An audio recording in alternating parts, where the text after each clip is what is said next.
তাই সার্জিসের নিয়ে একটা কথা কওয়া দরকার। অনেকেই কইছে, আমি কিছু কই নাই, এখন একটু কই আর কি। সার্জিসের কথাবার্তা শুনে আমি শিওর ওয়াকারের সাথে ওরা একটা গুটু হয়েছে। সার্জিস একটা কথা কই তোমারে ছোট ভাই মনে কইরা, আমাদের টাইমে এরশাদের বিরুদ্ধে আন্দোলন করতেছি, তখন ডাকসুর জিএস ছিল জিয়াউদ্দিন বাবলু, দারুণ বক্তৃতা দিত, বাসদ ছাত্রলীগ করেছিল, খুব স্মার্ট পোলা ছিল, তোমার মতোই বক্তৃতা দিত, সুন্দর করে কথা কইতো আর কি। এরশাদের সাথে হাত মিলাইল, মন্ত্রী হইল এরশাদের, মারা গেছে বেচারা, কিন্তু তার পলিটিক্যাল ক্যারিয়ার শেষ। ক্ষমতার সাথে কম্প্রোমাইজ করলে রাজনীতি থাকে না, রাজনীতি হইতেছে ক্ষমতার সাথে টক্কর দেওয়া। বাংলাদেশে খালেদা জিয়ার যে ইমেজ, এটা হয়েছে তার প্রিন্সিপালড পজিশনের জন্য। হাসিনার যে খাইস্টা ইমেজ, তা কম্প্রোমাইজের জন্য।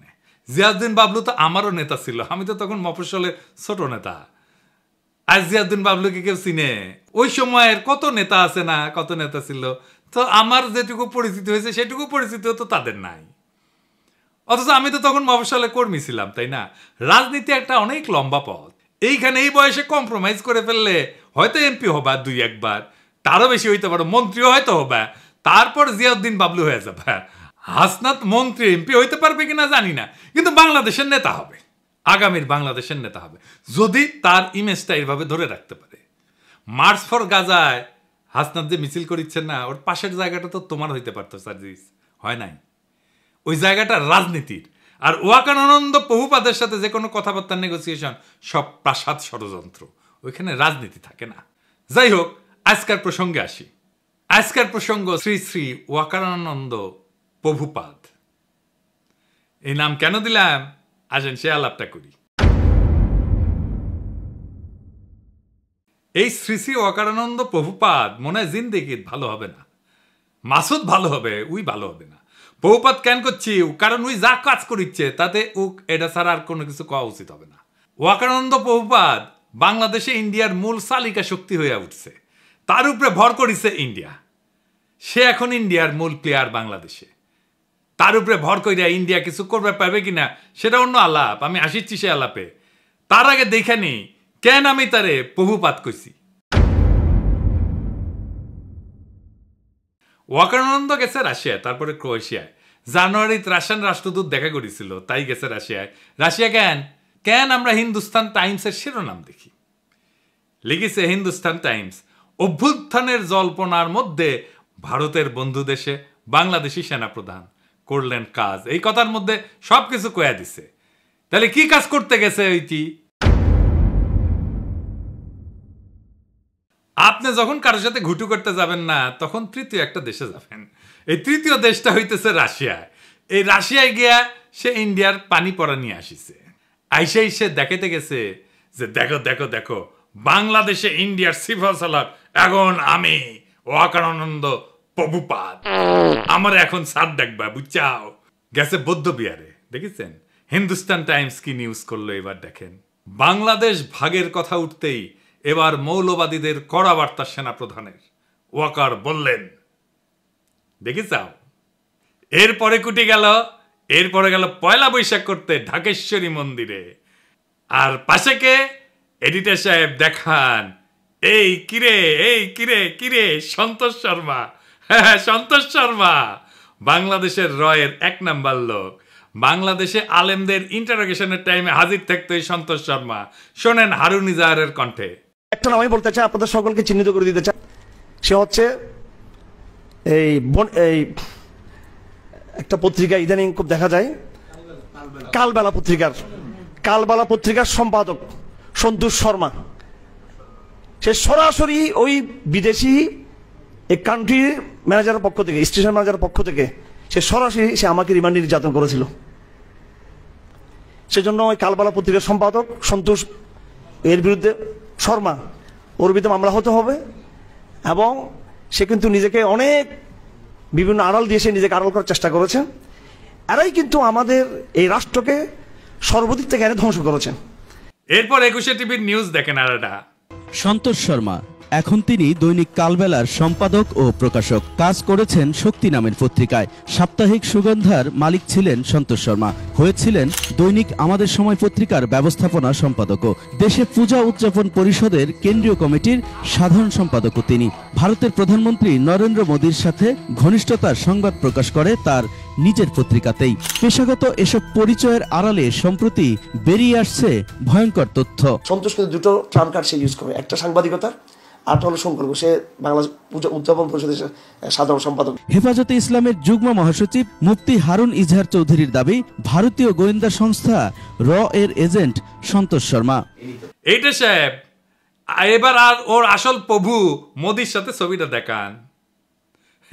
এইবার আমাদের প্রিয় সালাউদ্দিন সাহেবের সাথে দেখান, ভিডিওটা দেখান না। দেখিছেন মালটা? এইবার সব হিসাব মিলিছে, খাপে খাপ মমতাজের বাপের মতো মিলে গেল। তার মানে এইটার পিছনে একটা বিশাল পরিকল্পনা আছে ওয়াকারের এই ভিজিটের পিছনে।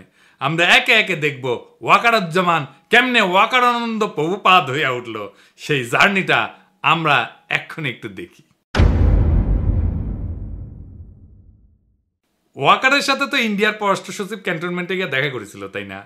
সেনা প্রধান তো সারাক্ষণ নাকি কথা কইতেছিল নতুন সরকার তৈরির সময় ভারতের সেনা প্রধানের সাথে, তাই না? ভারতের সেনা প্রধানই কয়ে দিছে। তারপর আয়নাগর ভিজিটে বাধা দিছে, তাই না? 600-র বেশি আওয়ামী লীগ দাগিদেরকে ক্যান্টনমেন্টে আশ্রয় দিছে, তারপরে পলায় যেতে সাহায্য করছে। লেফটেন্যান্ট জেনারেল মুজিবকে ক্যান্টনমেন্টে অন্তরীণ অবস্থায় পলায় যেতে সাহায্য করছে। বিডিআর হত্যাকাণ্ডের বিচার আর করা যাবে না কইছে না? এই বর্বরতা কোনো সেনা সদস্য করেনি, সম্পূর্ণটাই তদানীন্তন বিজিবি সদস্য দ্বারা সংঘটিত। Full stop. এখানে কোনো ইফ এবং বাট নাই। আয়নাগরের সব এভিডেন্স নষ্ট করেছে ক্যান্টনমেন্টের মধ্যে। রাজনৈতিক দলগুলোরে ডেকে নিয়ে ঘুটু করেছে, তারপর আঙ্গুল উঁচায় শশাইতে গেছে, সারা দেশের মানুষের ঠাপ খেয়ে টানছে। হাসনাতরেও ধরতে গেছিল, পাবলিকের দিছে ঠাপ, হটিছে পিছে। তারপর শহীদ পরিবারের সাথে নাটক করিছে, পন্দের আলোতে কলাম লেখাইছে, ছাত্র সৈনিকের ঐক্য যেন ফাটল না ধরে। সৈনিক মানে সাধারণ সৈনিক না, কিন্তু সৈনিক মানে ওয়াকার। তারপরে সার্জিসরা ম্যানেজ করিছে ওয়াকার, তারে দিয়ে বিবৃতি দেওয়াইছে। যাই হোক, এই যে ওয়াকার এইসব করিচ্ছে, কেন করিচ্ছে, কিভাবে শুরু হইল এটা? বিক্রম মিশ্র এসে তার সাথে মিটিং করলো। আসছিল বিক্রম মিশ্র বাংলাদেশে, তারপরে হাওয়া, ওর খোঁজ পাওয়া যাচ্ছে না কয়েক ঘন্টা। তারপরে দেখা গেল ওয়াকারের সাথে মিটিং করেছে, এবং এই মিটিং কোনো শিডিউলে করা মিটিং না, কোনো আগে থেকে ঠিক করা মিটিং না, হুট করে মিটিংটা কইরা চলে গেল। তারপরে খালেদা জিয়ার সাথে দেখা করলো ওয়াকার। এটাই হইতেছে মূল খেলা ঘোরানোর ইভেন্ট। এইখানেই ওয়াকার, বিএনপি আর ইন্ডিয়া তিনজন এক লাইনে আসে। ওয়াকার হইয়া ওঠে বাংলাদেশে ইন্ডিয়ার পিভট। মানে সাইকেলের চাকা দেখেছেন না তো? সাইকেলের চাকা স্পোকগুলা যে লেগে থাকে যে মাঝখানে, ওই যে ইয়ের কাছে, ওই গোল্লিয়ের কাছে, ওটাই হইতেছে পিভট, বুঝছাও? তো বিএনপি তো এইটা পিভট হয়ে উঠছে ওয়াকার। বিএনপি 72-এর সংবিধান, মুক্তিযুদ্ধের চেতনার, অসাম্প্রদায়িকতার, আওয়ামী লীগ ন্যারেটিভগুলো বলতে শুরু করছে না তারপর থেকে। তারপরে ওয়াকারের পৌরুষ জায়গা ওঠে, সে হারকুলিস হইতেছে, রাওয়া ক্লাবে আঙ্গুল উঁচায় দাবরানি দেওয়ার চেষ্টা করে। ওই দাবরানি আমি একা দাঁড়ায় চ্যালেঞ্জ করেছিলাম। আমি বলেছিলাম, ওই আঙ্গুল আমরা চিনি, নামায় কথা বলো ওয়াকার। তারপরে তো হাসনাতের ঘটনা ঘটলো। আমরা যখন পাল্টা দাবরানি দিলাম, তখন তারেক রহমান ওয়াকারের পিছে দাঁড়াইলো, বলল সেনাবাহিনীকে বিতর্কিত করার চেষ্টা হচ্ছে। ওয়াকার কি সেনাবাহিনী নাকি একজন ব্যক্তি? তারেক রহমানের ওয়াকারকে কেন সেভ করতে নামতে হইল? ওয়াকার তো নিজেই বিতর্কিত কাজ করতেছে, একটা দুইটা না, অসংখ্য। বিক্রম মিশ্র হাওয়া হয়ে গেল কয়েক ঘন্টার জন্য, তারপরে জানা গেল ওয়াকারের সাথে মিটিং। একটা রেসপন্সিবল রাজনৈতিক দল হিসেবে তো তারেক রহমানের ওয়াকারকে প্রশ্ন করা উচিত ছিল, বিক্রম মিশ্রের সাথে কি আলাপ, কি কথা তাহার শোনে। এই মিটিং তো শিডিউলের বাইরে ছিল। শয়তানির পর শয়তানি করে যাবে, কিছু কওয়া যাবে না, বললেই সেটা সেনাবাহিনীর বিতর্কিত করার চেষ্টা হবে। বাহ, খুব মজা। আমি যার আমি করবো, আমাকে কেউ কিছু কইতে পারবে না। কি চমৎকার ইনডেমনিটি। যাই হোক, ওয়াকারকে দিয়া ইন্ডিয়া কি অ্যাচিভ করাইতে চায়? প্রথম, হাসিনার বিচার যেন বন্ধ করতে পারে। 2 নাম্বার, আওয়ামী লীগকে যেন নির্বাচন করতে দেওয়া হয়, সেজন্য ওয়াকার ইনক্লুসিভ নির্বাচনের কথা কয়। 3 নাম্বার, আওয়ামী লীগ যেন পুনর্বাসিত হয়। এই জন্য ওয়াকার যত নড়াচড়া করবে, ততই রাজপথে আওয়ামী লীগের মিছিল বেরোবে। বড় হইতে থাকবে এই মিছিল, এর ওর বাসায় যে আগুন দেবে। আর ফাইনালি আওয়ামী লীগকে যদি ফেরানো নাই যায়, তাইলে আওয়ামী লীগ ইন্ডিয়ার হইয়া যে রোলটা প্লে করেছিল সেটা যেন বিএনপি করে, আবার যেন ইন্ডিয়ান রাজত্ব কায়েম হয় বাংলাদেশে। তো ওয়াকার করে দিয়া কি আবার রাজত্ব কায়েম করতে পারবে ইন্ডিয়া? স্বপ্নে পারতে পারে, স্বপ্নে তো কত কিছুই খাওয়া যায়। 1/11 আমেরিকায় কু করাইছিল না, তারপরে বাংলাদেশকে তুলে দিছিল ইন্ডিয়ার হাতে। ইন্ডিয়ার নিজের একার কিন্তু হ্যাডম হয় নাই বাংলাদেশের উপরে দখলদারি কায়েম করার। ইন্ডিয়ার বাপেরও সাধ্য নাই বাংলাদেশে আবার দখলদারি কায়েম করে, বরং ওয়াকার, বিএনপি আর ইন্ডিয়ার এই অশুভ মৈত্রী পরাজিত হবে। এটাই ইতিহাসের নিয়তি। বাংলাদেশে এক গুরুত্বপূর্ণ সন্ধিক্ষণে দাঁড়ায় আছে। জুলাই বিপ্লবের পর প্রফেসর ইউনূস যে সরকার পরিচালনার দায়িত্ব দেওয়া হয়েছে, তা শুধু নির্বাচন আয়োজনের জন্য না, বরং দীর্ঘদিনের দুর্নীতিগ্রস্ত রাজনৈতিক এবং প্রশাসনিক কাঠামো সংস্কারের জন্য। টাইম ম্যাগাজিন তাদের দুনিয়ার সবচাইতে প্রভাবশালী ব্যক্তিত্ব বলে স্বীকৃতি দিছে। এই মানুষটার লিডারশিপে আমরা সমস্ত ষড়যন্ত্রের জাল ছিন্ন করে আগায় যাব। এই সময়টা একটা বিরল সুযোগ আমাদের রাষ্ট্রকে পুনর্গঠন করার। কিন্তু এই রাজনৈতিক দলগুলা প্রয়োজনে সময় দিচ্ছে না, সাহায্য করতেছে না, তড়িঘড়ি করে নির্বাচন নির্বাচন নির্বাচন কইরা মাথা খারাপ করে দিছে। এই তড়িঘড়ির নির্বাচন করলে আগের যে সিস্টেম ছিল সেটাই থাকবে, কিছুই বদলাবে না।